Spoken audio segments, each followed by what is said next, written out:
So you are afraid of something else.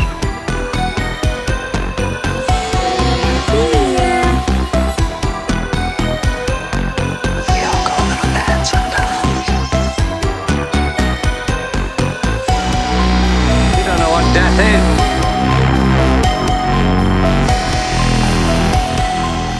Be afraid. Be very afraid.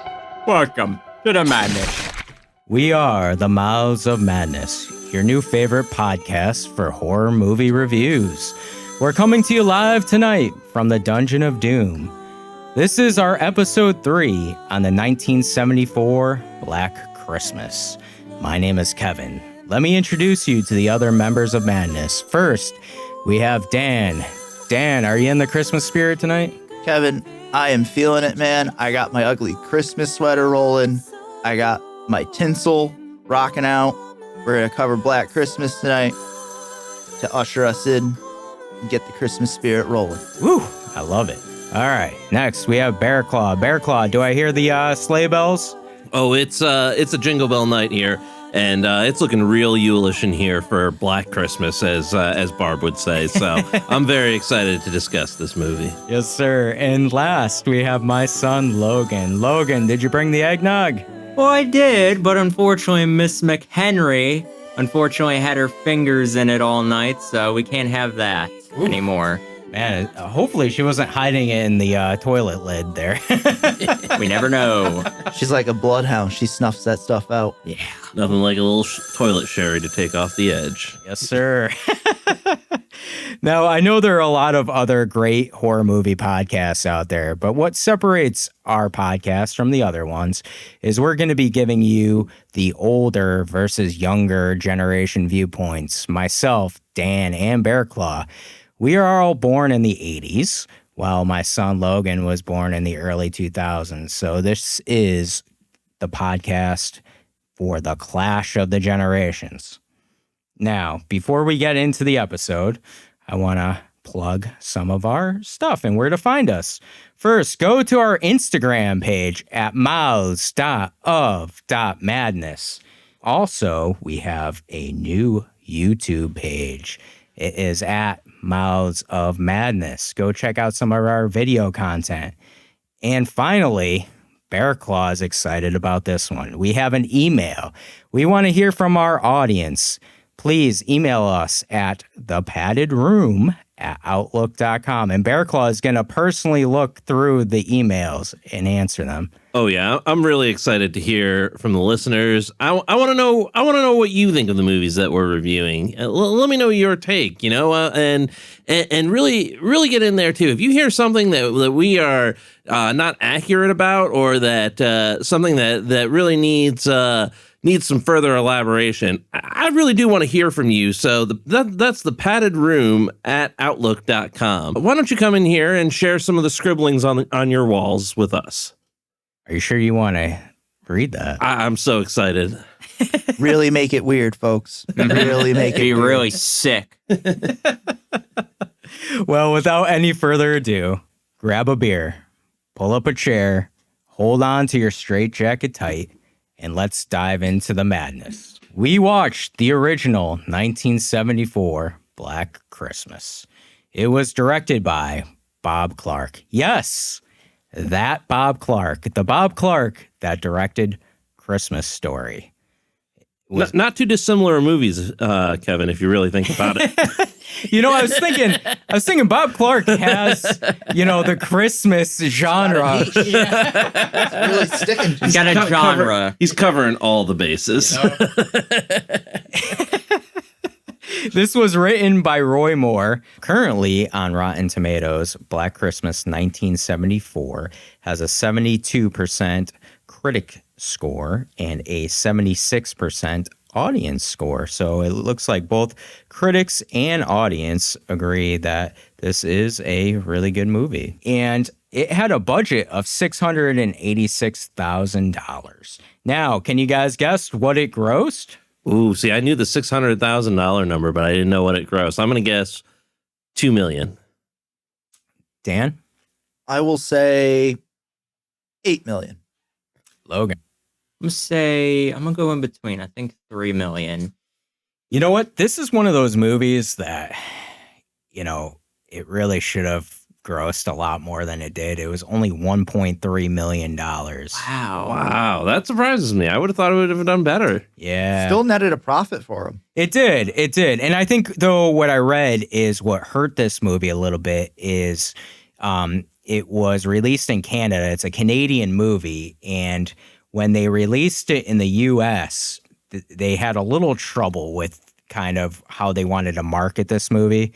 And originally, it was released under the name Silent Night, Evil Night, because they had thought Black Christmas, it was going to be something else, like a kind of a African-American take on, a horror movie. Man, Canadians don't know anything about movies. That's a joke. You'll regret this day, friend! But Dang, tell me about it at the padded room at outlook.com. all of our Canada, all of our Canada fans, they got their emails loaded right now, ready to go. Hey, you can't talk to me like that. I'm from Saskatchewan. I'm not your friend, buddy! Well, listen, I'm going to start this episode off because I had originally seen this movie when I was 11 years old. I believe I was 11. And, this was in the mid to late 90s, and we had something called VHSs. And the VHS I watched this on was not the best quality. I remember kind of being like, what is this? Like, I could kind of barely make it out. And I found myself getting bored and kind of lost and confused in it. And I really didn't finish the movie. And I never went back to it, unfortunately. And for this episode, Dan had suggested that we cover Black Christmas. And so I am really glad that you made the suggestion, because I'm going to put this out there. This is one of my favorite horror movies. I really enjoyed this movie. I had heard about this for a long time where, people had said that Halloween, which I love and is my favorite horror movie, really, was inspired by Black Christmas. And this brings me to my open discussion question for all of us, because this movie, to me, is the blueprint for not only slasher films and Halloween and Scream and things like that, but in horror movies in general.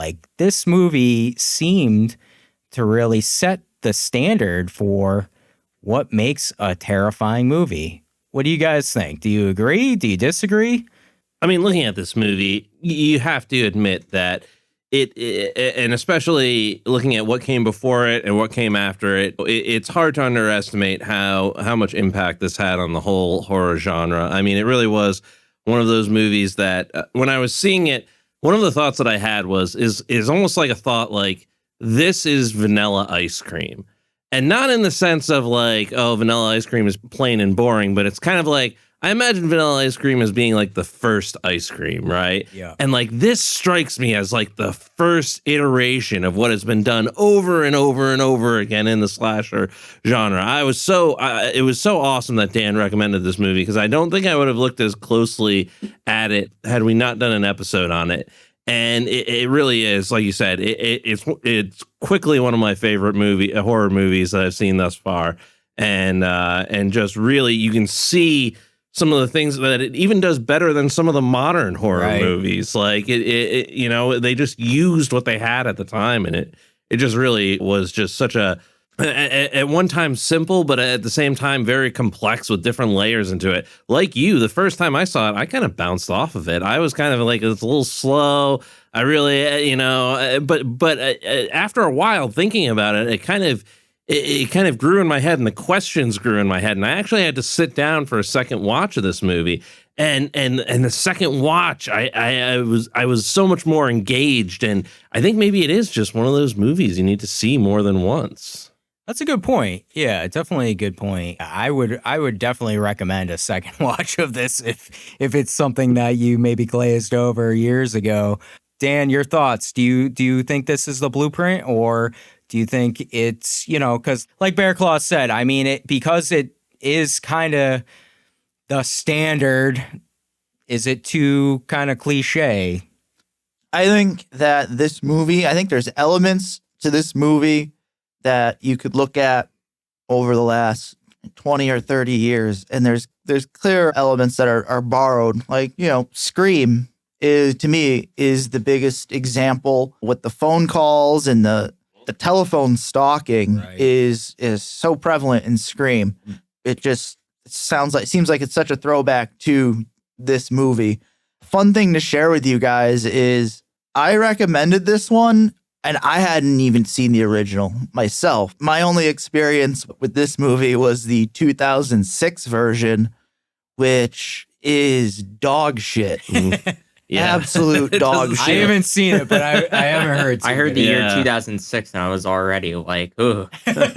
So I'm also glad that we decided that we went with this movie just because it's December and it's Christmas. Let's do some sort of Christmas theme. Right. Why not do this one, seeing how we've been kind of doing some deep dives into the 70s, Right. Keep it rolling. Definitely. Uh-huh.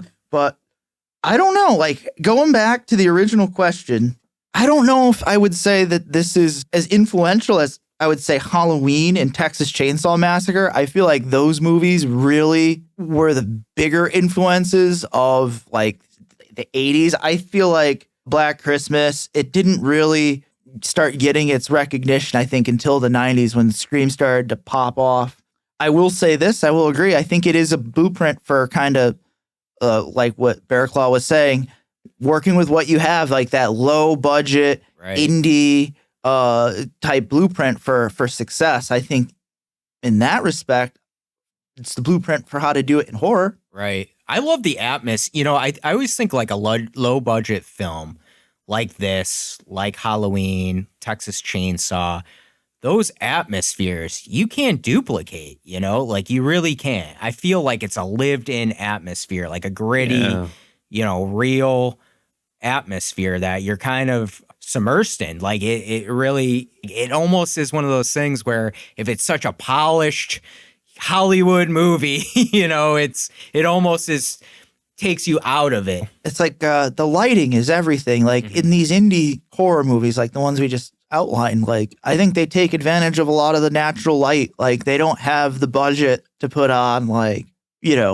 expensive lighting equipment and yada, yada, yada. Like they're out in the environment interacting with it, using what they can. Yeah, and one of the things that was cool, if you watch the Blu-ray documentary for this, the cameraman was talking about how he kind of developed this rig to do the first-person view shots of the killer, and all of the shots of the killer are all his hands, right? Because he was climbing up the trellis, and when he was doing that, he had this rig so that the camera was parallel with his head, and it was just one of those, just making it work, doing that. That first person view of the killer and creating that kind of atmosphere where, am I seeing this through the camera's eyes or am I seeing this through the killer's eyes? Which is an interesting dichotomy that, kind of comes up throughout the movie, because sometimes you're watching it and then all of a sudden you see the camera shake you a little bit and you go, wait, I think I might be in the first person of the killer right now, which...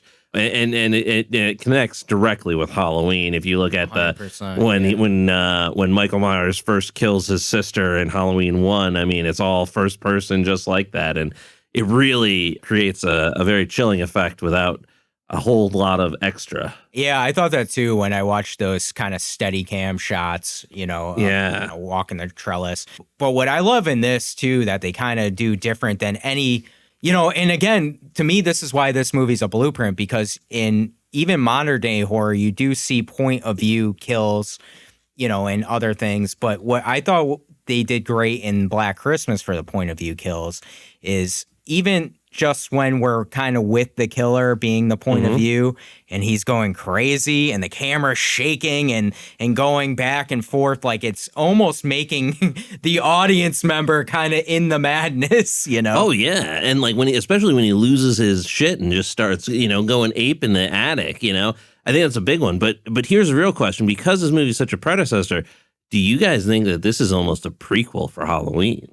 Because one of the things that was brought up in a great analysis by Found Flicks on YouTube, I highly recommend any horror fan go check out his analysis of movies, But, one of the things that he said, and there's a lot of things between director of this movie, Bob Clark, and John Carpenter talking, and Halloween is very similar to this movie in a lot of ways. Anybody who's seen both could very clearly see that. But there was no animosity. Bob Clark was done with doing horror movies at this point. So, I mean, Bob Clark loved Halloween. And he said, are you going to do a sequel to Black Christmas? And I said, no, I don't intend to do any more. Your film is my last horror film. Halloween is entirely John Carpenter's, and it's one of the greats. And it's But one of the things that they talk about is that Halloween was pitched as a sequel to Black Christmas. Yeah, I heard that. And, and for the rest of this pod, I'm going to talk about the killer. I'm going to call him Billy, because that seems to be the nomenclature. That's his name that he likes to call himself. But Billy, if you think about it, Billy, at the end of Black Christmas, if Billy had gone away and was locked away in an insane asylum, and then the sorority house eventually, or what if the sorority house was in Haddonfield, or they came up, or they used the same town, and then years later he returned to, and we'll talk about some of the motivation of the killer later that'll make the connections even clearer. But what if he, John Carpenter kind of pitched to Bob Clark, what if he, escaped from the asylum and returned to his house and then started, the babysitter murders kind of track. Yeah. So Black Christmas is almost a prequel to Halloween. Well, it's funny because I had seen an interview with Bob Clark where he did talk about that, and he said he did talk to John Carpenter kind of about that premise, and he said, I would call it Halloween. Now, John Carpenter obviously took the idea and made it into what it was. Right. But it's kind of a cool thing to look back on, and wonder exactly about, like how much of that, because if you look at Halloween, I mean, it looks very similar to that, and it's very cool, and Billy is a pretty fascinating character. We'll talk about him, I'm sure, later in the episode. We already have a character named Billy in the Halloween franchise. Right, but that's one of Logan's favorite, Billy. As the prototype Michael Myers, even down to the shot with the one eye. Think about Michael Myers in the first movie. You see the one eye. That's of true. Michael Myers is almost like an homage to this one. There is a lot of... Well, they based it upon Black Christmas. It was basically set up as a sequel. Well, that's a great segue into my question for Logan, because Logan and I both watched this together, and I thought another interesting parallel to Black Christmas and Halloween was kind of the shadow and the lighting. Uh-huh. And Logan, we had talked about when we were watching it, is even, there's shots when like Jess is on the phone downstairs and you can see shadows moving behind her and in the stairwell and things like that, and how creepy that kind of is. It's kind of creating this sense of he's everywhere. Yeah, I think that's what makes it so well done, is because, the entire plot of Halloween is that, you never know where he is. And that's kind of where they left it off in the end, where he was they did the camera shots of just where can Michael be in town. And in this one, I think what made it so interesting is that this character is kind of a loose cannon, kind of like you don't know what he can do really. And obviously he's not in the right shape of mind, as we know. Like, he's definitely, as you said, he went ape in that attic. And I think it's possible that he could have some kind of mental issues.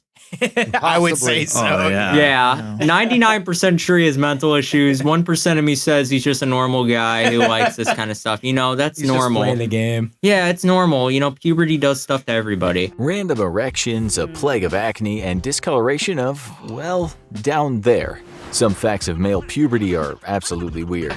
But I would say, I think what makes it even more interesting is that this character is given so much nuance to whether, if he is that kind of crazy person, and we hear more about him as no one knows about him is the thing. Yeah. Nobody knows about him. Yeah, you're right. Because everyone's so focused on finding the people, but they don't actually know. They don't even care who kills them.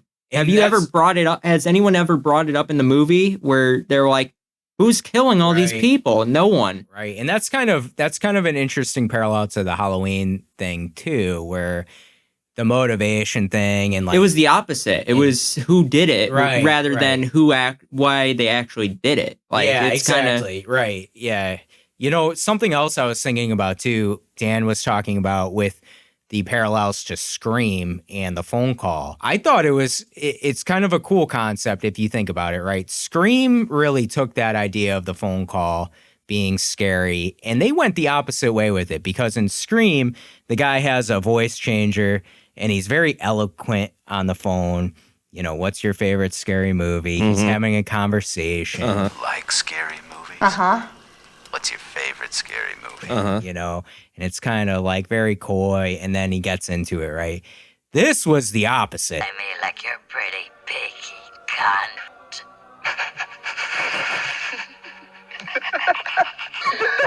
He was starting off Calls the were gate. like- and I mean, that's what I think makes this killer Billy. I think that's what makes him, though, is that he is not the tactical Machiavellian who's plotting out everything. He's a lunatic. He is literally straight up from the asylum. He doesn't really have defined goals.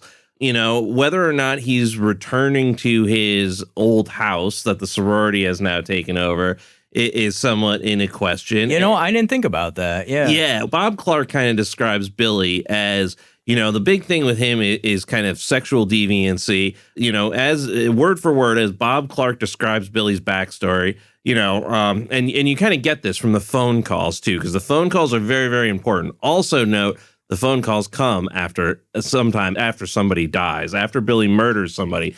That's on the phone calls. That also kind of makes it a little different from Scream. Bob Clark kind of says Billy was abused and then he became an abuser. Right. Billy likely killed his parents, and he had a sister named Agnes that he kept prisoner for 5 to 6 years. Billy doesn't like girls, and Agnes doesn't like boys. You'll notice that all the victims in here are all women. Right. There is a sense of misogyny, and if you hear the phone calls and the level of what he is saying, like there's clearly sexual deviancy is definitely one of the things of this killer, and him being highly unstable. And even when Jess discovers him when she's walking up those stairs, he doesn't like a Michael Myers like burst through the door and stab her. He is scared and he says, "Don't say anything, Agnes," behind the door, and clearly unhinged, which makes him so much creepier. Right. Like he's just lurking in the attic. That eye, that glaring eye, that was terrifying, man. Yeah, it's funny too. I want to ask you guys, like those phone calls, right? It sounds like there's multiple people, like the way he was distorting his voice. He's got some kind of like, I think what Bearclaw was talking about with the abuse, I think that personally got to him. And like sometimes with mental cases, they sometimes have like moments where they kind of morph into multiple characters because it's a defense mechanism to kind of defend themselves. Because there's a show, Moon Knight, that's really good on Disney Plus, where Oscar Isaac's character was abused as a kid, so he became a split personality and started forming like this kind of different life throughout like the same person. So that's kind of in a sense like this movie where it's kind of like Billy is multiple characters on the screen to kind of help himself cope with the abuse. I had heard in a documentary too that the actor who plays the voice of Billy, he actually stood on his head to create some of the sounds on the phone call. to make the voice stood on his head to like put pressure on his thorax. But he said it made his voice sound creepy, and the voice does sound very unnatural. Creep is the definition of what Billy is. You know, it's creepy enough that he's in the house and in the attic, but on top of that, like the voice he has is just. It really sends shivers down your spine a little bit, you know, when you hear those phone calls and the voices. Just drop the phone. Like they were playing it for 5 minutes at a time, like, and before even the cop told them to do it, they were like listening to it for like 20 minutes, but not quite long enough to get a trace most times. Because I think then Billy realized, hey, wait a minute, I'm doing this for way too long. Screw you. You didn't have much more material to go with. Well, and one of the creepiest phone calls, of the phone calls there were, the creepiest one in my mind is the one where Barb has finally come down. You know, she's clearly intoxicated for most of the movie. Barb, you're drunk. But Barb comes and is like going back and forth with him and goes, you know, oh, if you want to charge, why don't you go lick a light socket? But, you know, he goes through this crazy voice and moaning and stuff. But at the end, he's just like, I'll kill you. I'll stick my tongue up your pretty pussy. You fucking creep. I'm going to kill you. That is terrifying to me. Like, I'm gonna kill you. Like that. He said that's so monotone too. Yeah, He's like, I'm gonna kill you. Yeah. And I'm like, matter of factly, Right. it's like, oh, like a snap, you know? yeah. I love those snap moments in this movie. I think that's kind of what sold it for me. Like, obviously the atmosphere, the lighting, everything else, like on like a standpoint of like the movie itself. Mhm. But I think like the acting was very well done when there was like a snap in their head where they're like, someone's not right here. Right. Like, I think especially with Jess, Yeah. when she figured out that like there's something wrong in this house, like something's going on here, somebody's going up against us, like she finally figures it all out. It becomes more of kind of like, who can I trust in herself? And I think that's kind of where she was like, when the cop finally told her somebody in the house is there calling them, who's been calling them this entire time, she's like, oh shit, like, Yeah, I mean, I like that scene too because it's like it's kind of a scene of realism. Like the police are smart enough to be like, "Hey, we have to tell Jess to get out of the house." But how do we do that without, just making quietly get out of the house, leave? and here's one of the things that I think is interesting is about that is when Jess is told to leave, what does she do? She doesn't leave, and she knows that the killer's in the house.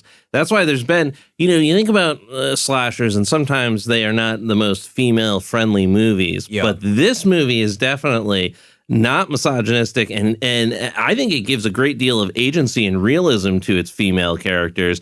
And you know what? Jess makes a brave decision when she gets that. She grabs the fire poker, and she's going back to try and save her friend. Definitely. Like that to me, I think is, after she is told that and she turns around, to me, that was like a really, that made my hair stand up because she knew she was going into risk, but she was going there to try and save her friend. I wouldn't have done that. You kidding me? That was brave. Because here's my thing. Every single character, she doesn't know how many people have died in that house. There could be like hundreds of people that this guy is killing, and she would be totally oblivious to it. But she's just like, you know what? I got to go save Barb. I got to go save that, what's her face? Like, in my mind, if I had friends like that, like they're probably close. They're probably like, it's a sisterhood. I'd be like, you can handle yourselves. Screw you. I'm going home. You know what? So that's a great segue into something I want to ask next because you said like she didn't know how many, people are dead or whatever. The little girl that was also missing in the movie, and they did the search party for her, right, with the mother, and they find her dead. Do you think Billy had killed her also before he went to the house? Yeah. You think so? I mean, I don't know if he did, and they also mentioned there was a rape earlier than that outside of that little girl. So there was two other crimes that were not specifically tied to Billy. I think it's brilliant that they added that. I don't know whether it was Billy or not, though. I think it was because going along with the formula, he calls every time somebody gets killed. The first initial phone call is related to the little girl that was murdered initially. Yeah, that makes sense. He could have gone straight from there because it wasn't far from their house. It wasn't far. That's what I was thinking. It wasn't far, and it seemed to coincide with him going into the house and starting these murders as well. Yeah, it's like sounds like that was like the beginning of his spree. Yeah, I mean, that's what I thought it was like too much of a coincidence that this all kind of happened, like, or did the movie want us, I don't know, like, I feel like sometimes the movie was kind of not playing games with the audience, right? But there was like the red herring thing too, because it almost Peter, yeah. Oh, I think he was definitely playing games, and I think part of the little girl being missing was also to throw us off balance because, I think there was a great deal of effort in this movie put into throwing us off balance, which I think is brilliant because I think, if it was just a psycho in the house, okay, that would be great. But that's still not like the most interesting premise. But the fact that there's a psycho and Is it Peter? There's a lot of evidence that could point to it being Peter. Right. There's also a lot of stuff you could say that points away from it being Peter. And, ultimately at the end, it wasn't Peter. But I mean, that's kind of part of the magic that is weaved during this movie and the killer. Was it Peter? Well, so really quick, before we get to that really quick, because I do want to ask a question on that. Uh-huh. I agree with you. Like, I think it's cool that the movie kind of keeps you unbalanced with everything, and it really has you invested. Like you said, if it was just the killer in the house, because Logan and I had talked about this when we were watching the movie, and Logan said, I kind of wish this movie had taken place just in the house, and I thought about that too, and I was like, yeah, that would be a creepy idea. But as the movie went along, like you said, Bearclaw, what they did was try to catch you with a bunch of other things going on, Exactly. and engage you in what was, the story that was developing, because it isn't a simple black and white story. There's a whole bunch of layers to this. Got a lot of whole. There's multiple stories that are kind of unraveling at the same time, and I think that's what makes it. There's so many intricacies where it's kind of like you have the little girl, you have like the cops kind of trying to do their thing, even though they're like bumbling buffoons. Yeah, the story also of Peter, and Jess, and her getting an abortion, and him not being happy about that, and him failing his concert and things like that. Yeah, I mean, all of that stuff sets like an ominous tone that I think is invaluable in the movie, because it's like, the problem may be bigger than the house. The problem may be, could be this guy who's been, struggling in this conservatory, and now, things have flown wildly out of his control. But there are also, there's a lot of things that point away from Peter too. And ultimately, I don't think it is Peter. I don't know if you guys feel the same way, but it's pretty clear that it isn't.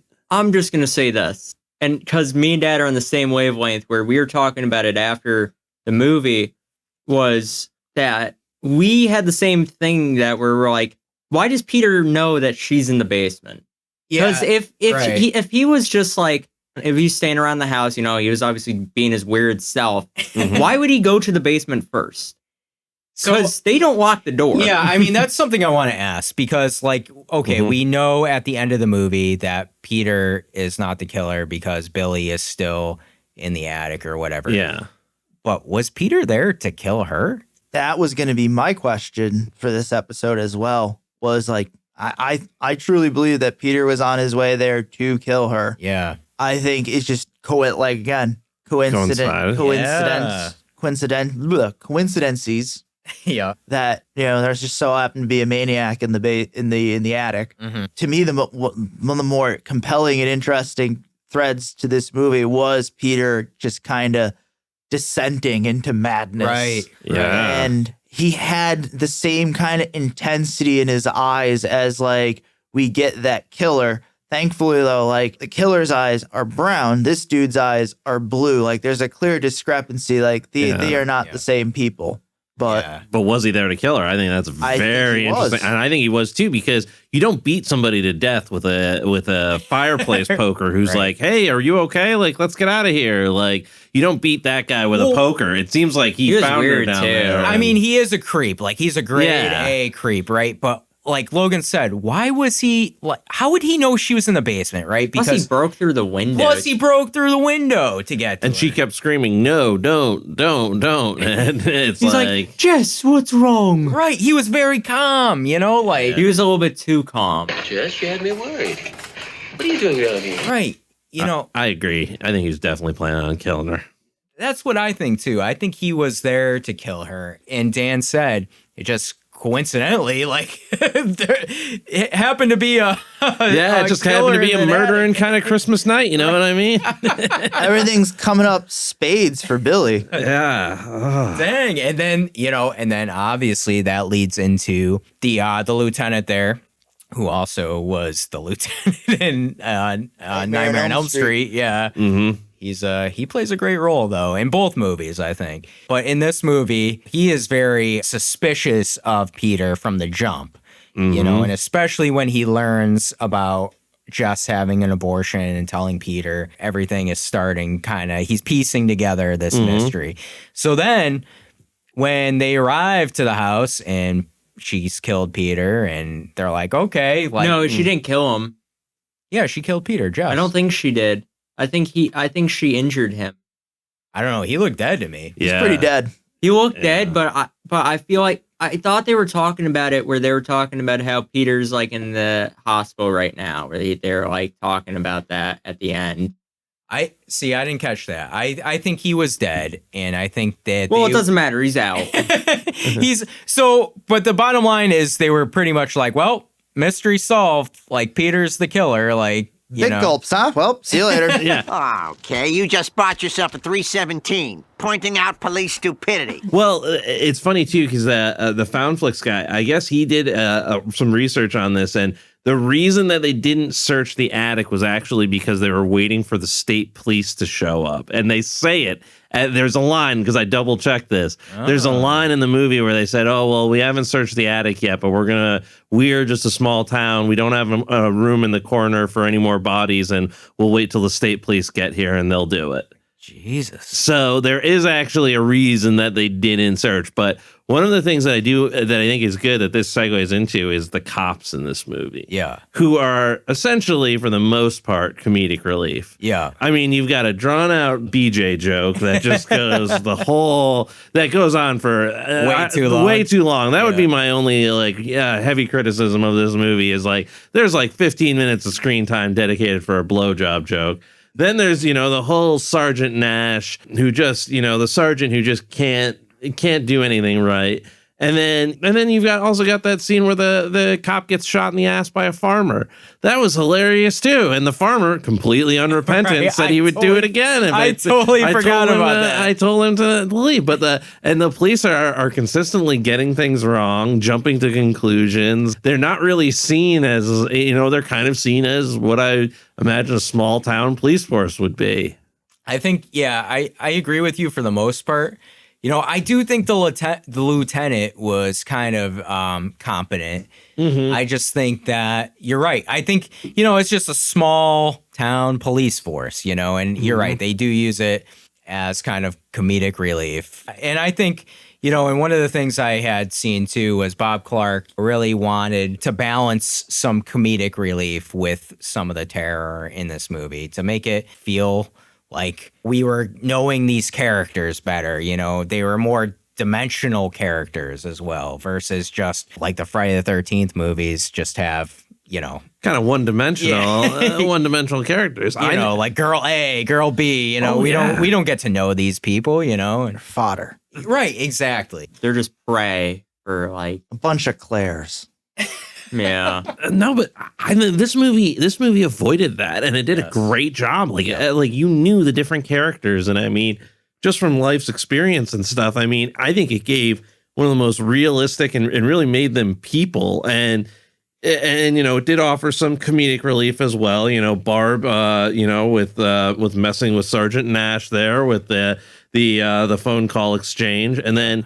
We had also Mrs. McHenry, who was proven out to be like a real person. Yes, she was the house mother, but she wasn't just the typical house mother. She was something that, she was her own person, and she had her own kind of character development. She was a drunk house mother. She was definitely that. The sherry stashes are there. Some of her lines are just my favorite lines in the movie. Like when she's complaining about how the parents all blame her for not keeping their daughters Chase and Goody Two Shoes. She says, these broads have the leaning tower of Pisa if they can get up there.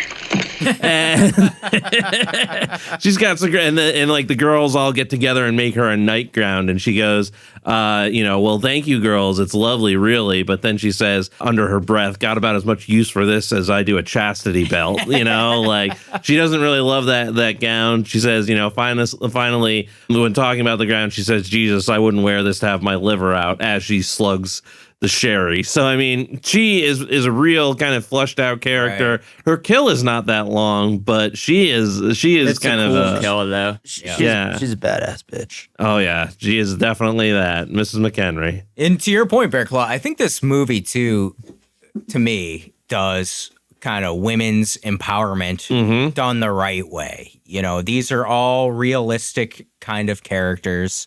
Even Jess, the main character, you know, she has women's empowerment, not only whether you like it or don't, with the abortion angle and, you know, standing up to kind of her creepy, crazy ass boyfriend, Peter. Oh, yeah. You know, in that sense. And they're all women living together and figuring out life and kind of this mystery evolving, you know, and to your point too, they're really figuring this out more than the police are at times, right? You know? Yeah, they have agency. They're not just blank slates or meat for the grinder, so to speak. Yeah, I think what's really interesting though is like how they brought in Claire's father. I think that was an interesting character because obviously we saw Claire's room.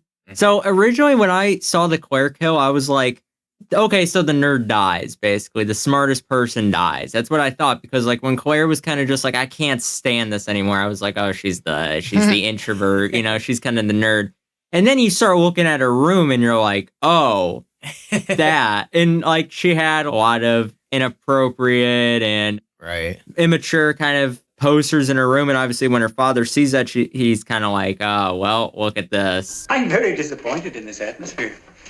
I intend to do something about it. I think what makes the father so like well done is that because he has such an attachment to his daughter, obviously, right? It makes him feel more connected to like actually finding out what happened rather than the cops who are kind of just like, just another night here in town name. You're right. He's really kind of there forcing the issue of like, where is my daughter? You know, it's kind of unsettling that he never in the movie at least finds his daughter. And he goes into shock, and that ends up, maybe that's what you were thinking of. At the end, Claire's father ends up going into shock when the news reporters show up, and then they take him away in an ambulance, and that ends up clearing out a majority of the house, leaving that one police officer covering the entire house. I thought it was cool though that we had, so it was interesting because when we're talking about this phone call situation where after every kill he calls, at the end, at the very end of the movie,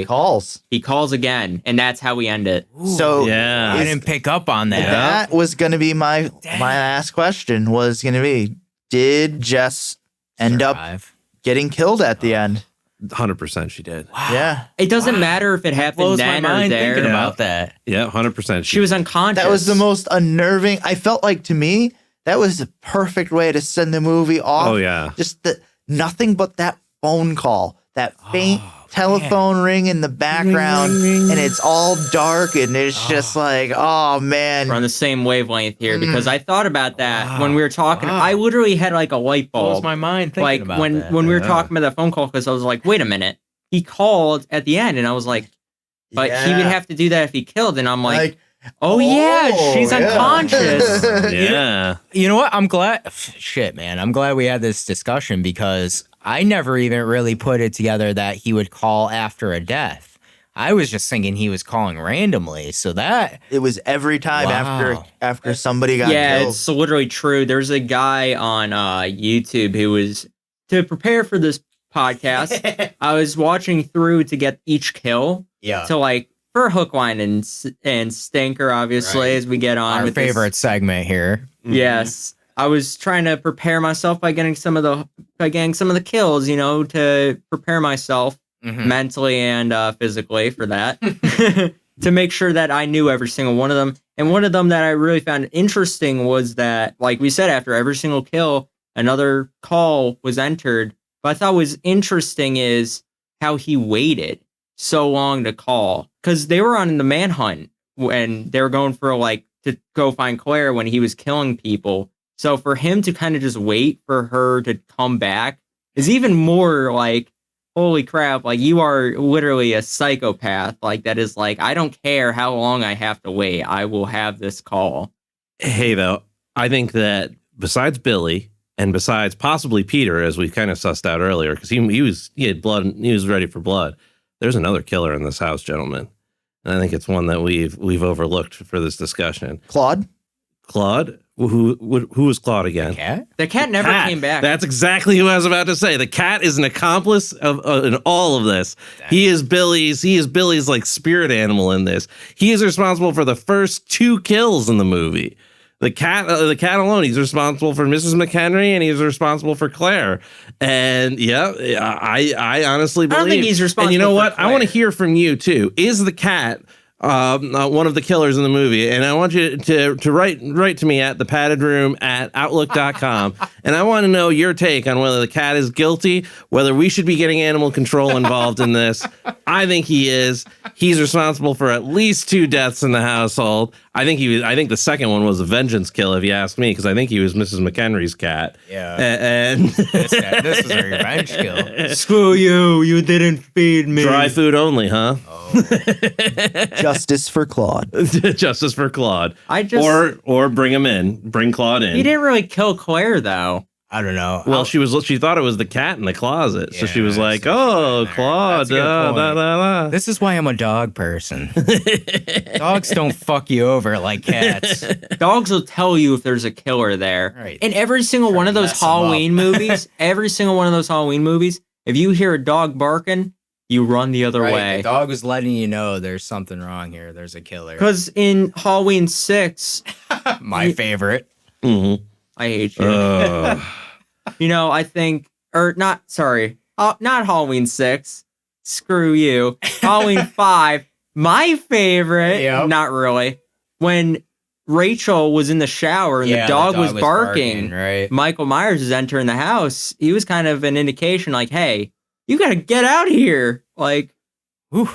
So, I just think we need to get back, the cat and you gotta let me know. Is it Free Claude? Was he a victim in all of this, or do we need to bring him to justice? So again, let me know at thepaddedroom@outlook.com. What's the verdict on Claude? I'm surprised he kept the cat alive. Honestly, That is. I think if they were going to do a remake, they should have made the motive that Mrs. Mac, master seductress, saw Billy. Dan, she was already a master seductress in this movie. Yes. You didn't hear the chastity belt, and also her clever blocking of the center of the peace symbol for Claire's father. Yeah. But my theory is this, right? Mm-hmm. Billy's motive is that Mrs. Mac actually seduced Billy. Billy had the cat.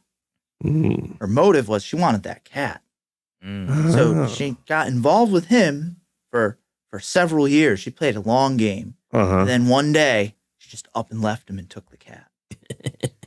And Billy has been on a hunt for this woman for 5 years. And he's finally tracked her down. He's at finally the sorority house. He's finally found the end of the trail of sherry scent. And let me tell you something, guys. This is actually the blueprint for Taken. Black Christmas. When Claude saved Christmas. Mrs. McHenry has a very specific set of skills that involves hiding Billy sherry. And Billy has a very specific set of skills of finding her.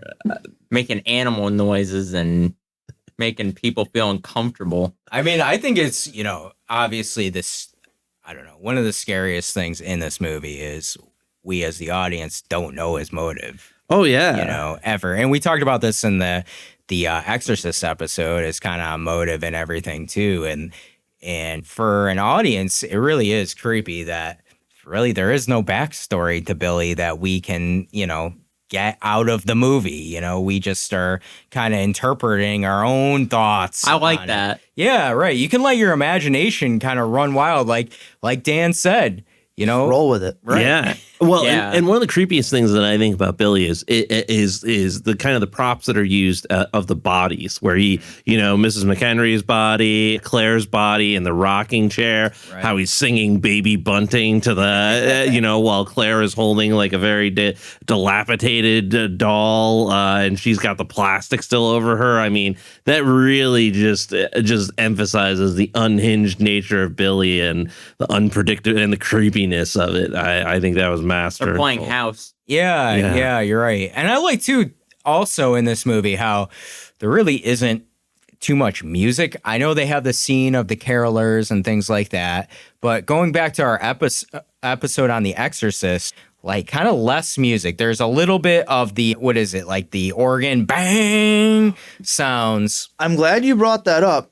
That was also kind of another red herring to kind of, I think, make you think about Peter being Yes, I thought of that too. Kind of a killer, maybe possibly the killer, like something being off with him. Is just the. I thought of that too, especially the scene where Peter's destroying the piano with the mic stand. And it sounds almost like the sound effect that they play throughout the entire movie. Totally, John. Yeah, and one of the interesting things that they did with sound too was, and I don't know if this is the first movie that did it, but it's definitely something that's repeated over again, especially in like Home Alone. But it's like the Christmas Carol being sung over some type of horrible action happening, like when Barb's getting murdered upstairs with the glass unicorn horn there, which is also very phallic, but like she's getting murdered by that to the sound of that Christmas Carol. And you think there's so many movies where there's some type of, or the Christmas Carolers, there's so many movies where like they have that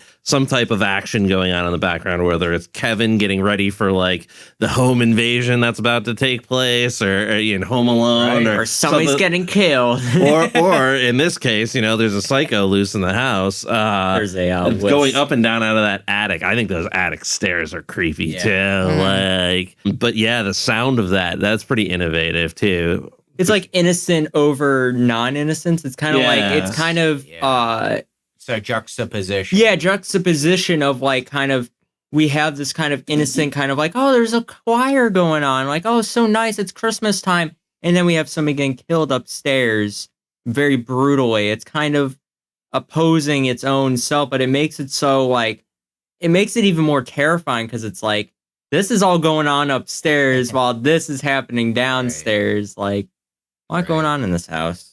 Yeah, a lot of ins and outs. Yeah. I'm glad, I'm really glad we had this discussion on Black Christmas because it really opened my mind, especially the ending to that final phone call scene. Just blows my mind, like that makes so much sense.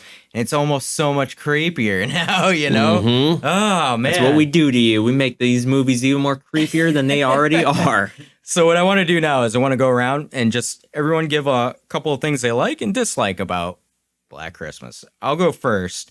Some of the things we touched on is just the atmosphere.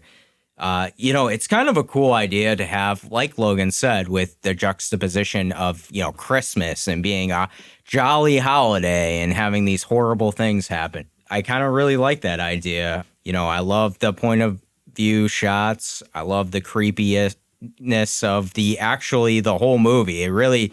It's an unsettling movie. None of it makes you feel comfortable, especially as the audience. We know he's in the house. We don't know who he's gonna, strike next. The phone calls were just horrific. I'm so scary. And the phone itself, the ring, was like, a jarring ring, that makes you jump. And kind of just comes out of the silence and grabs you. I thought the acting was really good. I love how it was shot, like we talked about before, with some of the shadow scenes. Not really showing Billy was awesome. Obviously the classic eye through the closet door there scene was great, but I love how we don't really see him either, And one of my favorite actual scenes is when he's chasing Jess down the stairs and the camera is shaking and, all you see is his hands and grabbing, and it really makes you on the edge of your seat and scared. But again, we don't get to see him at all, which makes it even more creepier. The atmosphere of the snow and how cold it was too, like that is kind of scary in itself, like how cold it is outside and like, inside. It's not much safer inside either. So it's like, you're trapped. Right. You're trapped. Exactly. Some of the things I didn't like, like Bearclaw said, some of the comedy scenes kind of come off a little like too maybe long or brash and a little out of place. I think they're trying to balance out some of the terror that's going on, but to me, a little bit, the turtle scene where she talks about the turtle screwing for, 3 days or whatever. There's a certain species of turtle that can screw for 3 days without stopping. I mean, some of it's just a little much. I get she's drunk and things like that, but You're drunk. But overall, I don't have a whole lot of negatives for this. Dan, what do you think? I really enjoyed this movie. I'm a big social commentary guy. I love movies that kind of have a social commentary kind of underneath everything. This one very much kind of also in the same vein as The Exorcist, where I feel like this is a complete rebellion against societal convention. This movie was released in 1974, but it was also released on December 20th, 1974.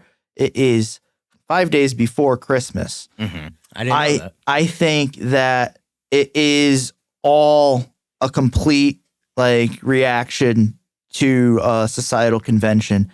It's sacrilege to have this foul-mouthed, dirty sense of humor and this violence, psychopathy, just all these things bulldozing over convention of the time. And to me, it's just it's so punk rock, right? You know, you know what I like, not to jump in, but what I really like, and to me, I don't know if you agree or disagree with me on this, is this movie did not feel force-fed to me, about the social commentary. You know what I mean? It wasn't jamming down our throats.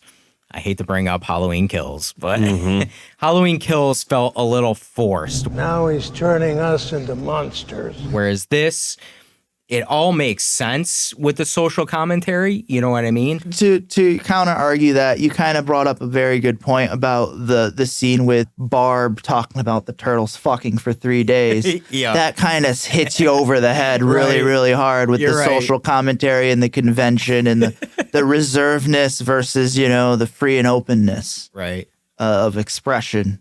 Right. I love all the intricate threads and storytelling throughout it. It makes it more than just your cut and paste slasher horror movie. They really left a lot of threads there for you to explore, especially Peter. I thought he was the most interesting character out of all of them. Just the pressures of trying to succeed, and his entire world kind of just starts crumbling before him. Yeah. And it makes you wonder, so you start to question, what does he have motives? Mm-hmm. I really enjoyed it. I love the comedy. Mm-hmm. The comedy to me was the best part. Yeah. The kills weren't. I didn't think the kills were that great. I thought that was kind of it took a backseat to everything. It took a backseat to everything, the storytelling and the suspense. Mm-hmm. I think that also makes it a little bit different from a lot of the other slasher movies. It's all about the slashing. Right. This one was more about, character driven and building that suspense and for the climax at the end. Right. I agree 100%. 100%. And that's, that's why this is a classic, in my opinion, and why it stands the test of time, like you said, because it isn't all about the slashing. This has substance. All right, Bearclaw, what do you think? Just like everybody said, really love this movie. I think it's a fantastic movie. My highlight would be the realism of the characters. I think it captures very much how a lot of the characters would be in real life. Not all the characters, but a lot of the characters. I think it does a good job of creating a not so cut and dry story with a lot of different aspects to it and a lot of different tangents that kind of muddy the waters and makes it more complex than just a crazy guy in an attic killing people. So there's more layers to it. The characters are more developed. It's low gore, high on story. It doesn't, use the gore as a crutch. And there's very little, but, it plays to the suspense of things. And like everybody has said, I think one of the things that both adds to the movie and detracts from it a little bit is going to be the humor. I think it adds to it in many different ways, in many different places. Mrs. McHenry covering up the poster from Claire's father. I think that is one of the funnier scenes. I think that adds to it. But then, a 15-minute blowjob joke, I think kind of takes away from it, because Kevin is right. Most of the movie doesn't feel forced at all. At least that joke feels a little forced to me. It's a funny thing, but I think it's just one of those things that there's a lot of screen time dedicated to it. So that would be my only detraction. But that's really nitpicking, because I also think it added to the movie as well. So that's it for me. Right. Yeah, I was thinking that too. Like, a lot of my gripes are kind of nitpicking. Right. Yeah. Like, you're really just looking for something at the end of the day. Yeah. You know. All right, Logan, what do you think? I think we basically touched on everything that I liked, atmosphere, just the overall story of it. I think the only thing we didn't go over really is kind of like the overall like enjoyment level of this movie rather than like actually like sitting through and watching and trying to analyze it more of like, because we're trying to analyze this movie, that's what we're trying to do. We're trying to get through the means as well as kind of trying to find out like, why is Billy doing this? Rather than like, I just enjoyed this movie because it was just a fun movie. Like, I didn't really think too much about, oh, is Peter the killer? Is this going on? Like, I was obviously thinking that, but I think for me, it was more just, I just wanted to sit back and enjoy a movie because obviously, I didn't really enjoy The Exorcist as much. And obviously, the Halloween movies that we watched took a long ass time to get through and sit down and try to enjoy. But like with this one, I felt like there was no stress on me to watch it rather than like, because we took a while to watch it. And I think that's what gave it more enjoyment level to like kind of sit back and actually just let it roll. And I think for me, simmer a little bit. That's what made it so good was because there was no like, I wasn't really trying to connect it to anything else. Like, obviously that's what we did today. But like, I think what I truly liked about it was that it was kind of stood on its own. Like, it was its own movie. No one has really done this same level of plot before. And I don't think no one will ever try to. Like, people will try to take like a similar kind of plot, like with the slasher kind of movie. But I think what makes it even better is like the intricacies and everything that's kind of going on in this movie make it all just feel fleshed out and truly like an actual slasher movie that you can just sit back and enjoy and kind of just let it roll. And I think that's why like I like this movie. But like the reasons why I don't like this movie is because it's very like the acting for me, I didn't feel the same way as the acting. I thought the acting sometimes was like, there's a joke. Why am I not laughing? Oh, right. Because it's said 1,500 times. Fellatio.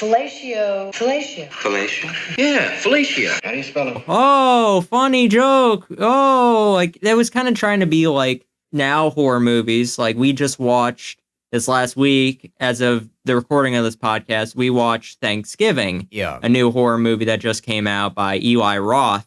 That was very well done. But the jokes in that movie were at the same level as this movie where they were just like, haha, funny pee-pee joke. Let's just do that 1,500 times.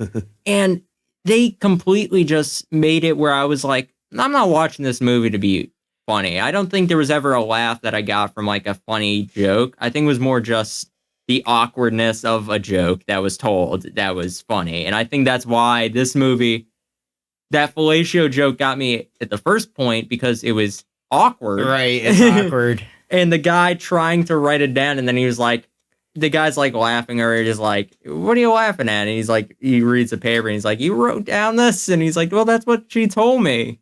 So, it's just, you know what? I want to ask you, do you think this movie holds up like for you? Oh yeah, 100%. Like, I don't think it's a bad movie. It's just the one thing I have that's a criticism is just the acting sometimes can be a little drawn out, and sometimes it can be a little bit overzealous of like what it's trying to be. Like sometimes when they're reacting to things, it's a little bit of a like overreaction at a point where it's kind of like it's not as good as I would like. It's not realistic, but there's a lot of realistic acting as well as like trying to figure out.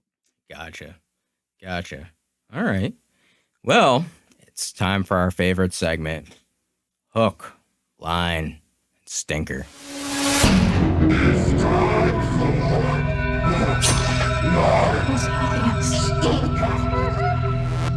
I'm going to go first. My hook is kind of one we already talked about a little bit, is when Barb was killed with a unicorn statue figure while the kids were caroling. You know, I really love, the juxtaposition like we talked about where, You know, these kids are innocent kids singing this lovely Christmas song, and Barb's just getting stabbed to death with this with a blunt unicorn horn. Yeah, over and over. You know, I really liked the cameras going back and forth and like the shaking in Barb's room of the camera. I thought it was pretty gritty and pretty terrifying at the same time.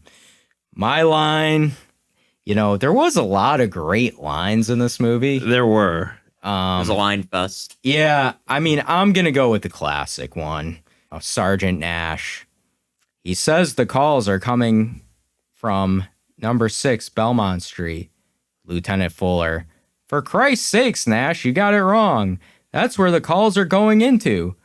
Sergeant Nash. That's where they're coming from, too, sir.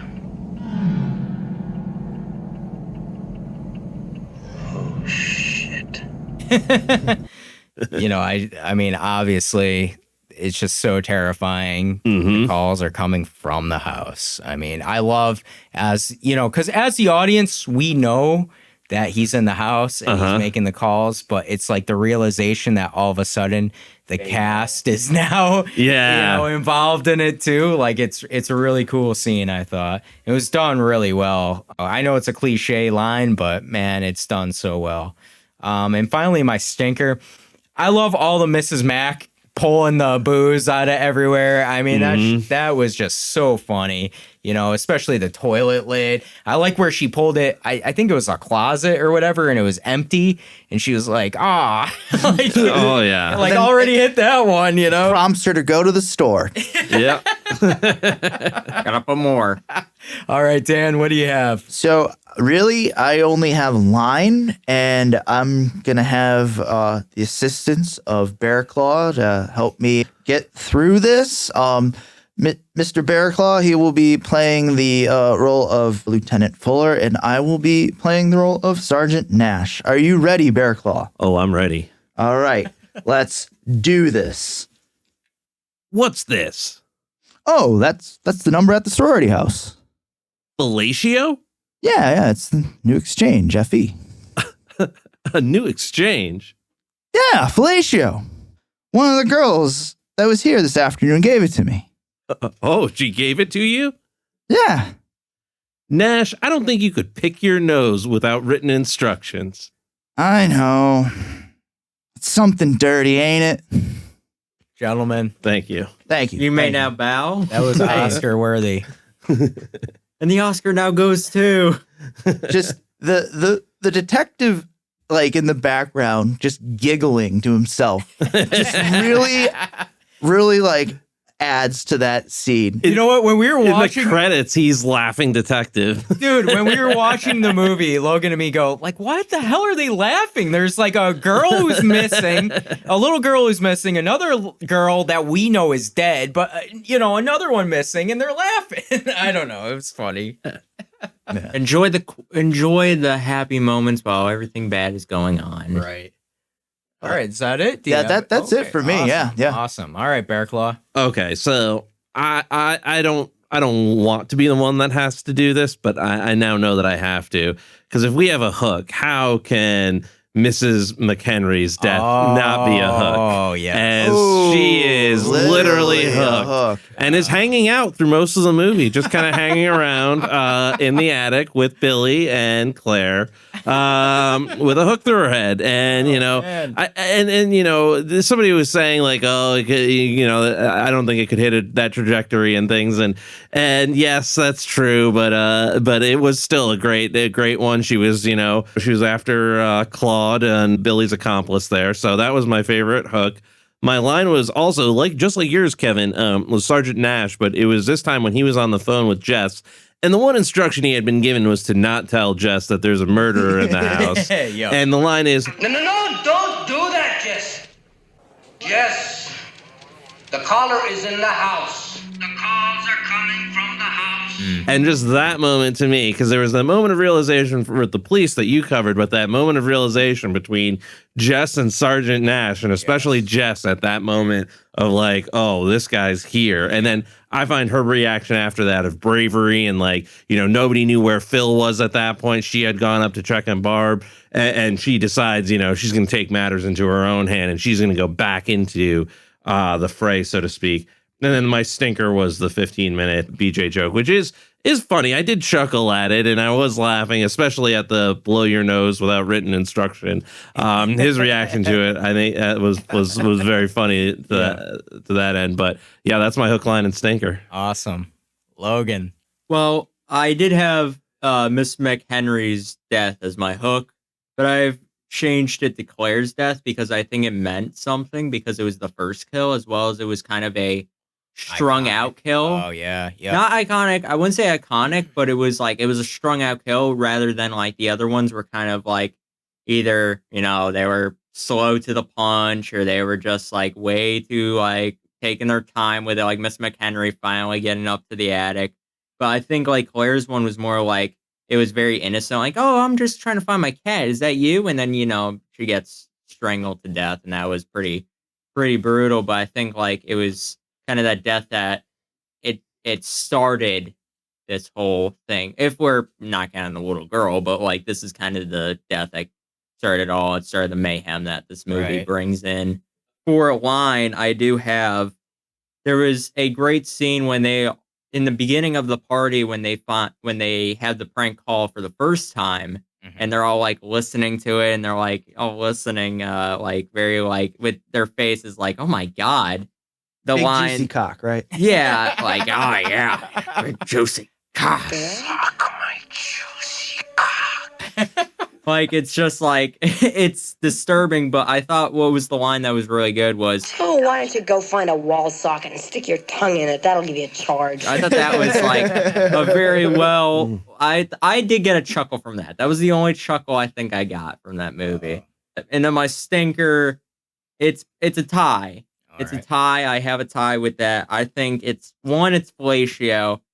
I think it's the drawn outness of fellatio. Right. It just made saying it 1,500 times, and let's just say it more because I think it's funny for some reason.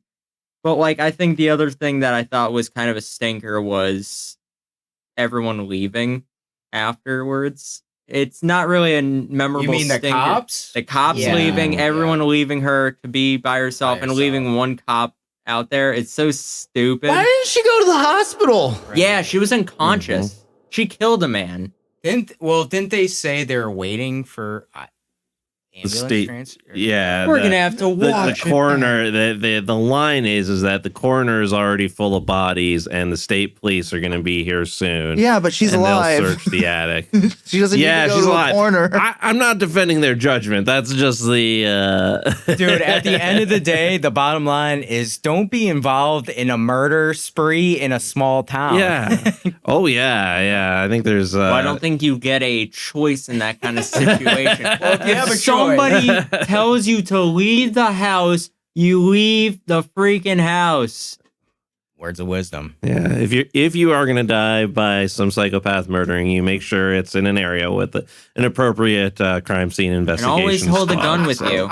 Always bring a gun or some kind of weapon with you at all times. You never know. All right, well, we're on to our final rating on this movie. They're gonna rate the movie. Well, will they rate the movie? The killer is great, the victim sucks, the survivor is in between. What was that? I'm going to go with killer, as many of you predicted from the opening. I really love this movie. I thought this movie was probably in my top 5 horror movies of all time. I found it really terrifying in scenes. I found it, like we said before, it was really engaging, all like the subplots and everything. It really kept the story, going for me and didn't really drag in scenes. Billy was a great killer that we didn't know the motive, the phone calls, the creepiness of him. I thought it was all really done well. This movie is kind of everything I like in horror. It really is scary to me, and versus some of the newer stuff with like the over the top gore and things like that. This has more of a terror and suspense feel and a great atmosphere. So yeah, I got this one a killer. Dan, what do you think? I gotta agree with you, man. I am also gonna rate this as a killer. I think that any movie, be it a horror movie, what have you, if it gets better, the more times you watch it, then it is a good movie. That's really all I'm gonna leave it at. Is I truly enjoy this movie. It's fun. It's classic horror movie. It has all the great tropes. Can't go wrong with it. Again, it's got rewatchability. Yes. That is a quality in a movie 100%. that you want to have. Right. 100%. Bearclaw. Definitely a killer for all the reasons stated. I mean, I think this movie is still very relevant to the horror genre. I think this movie is, back to my beginning comment, it's the vanilla ice cream. Yes, there are things that have been done differently. There are things that, the rocky roads out there, but vanilla ice cream is still the standard, and this is as relevant today as it is as it was in 1974. Same year as Texas Chainsaw Massacre. So I think this is definitely a killer for me. Wow, Logan.